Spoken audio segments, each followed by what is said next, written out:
సాక్షాత్తు ఆ పరమశివుడే దాన్ని ఆవిర్భవించాడు.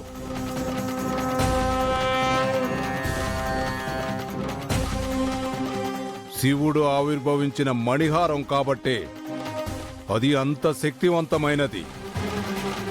దాన్ని ధరించకూడని ఒక దురాశాపర్రాలు ధరించింది కాబట్టే ఆ మహిమగల మణిహారం అపవిత్రమైంది.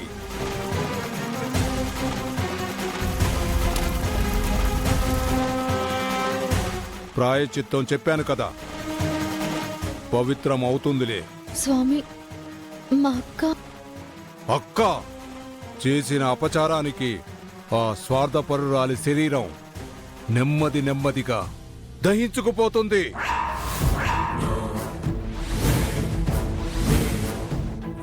అందవిహీనంగా తయారవుతుంది.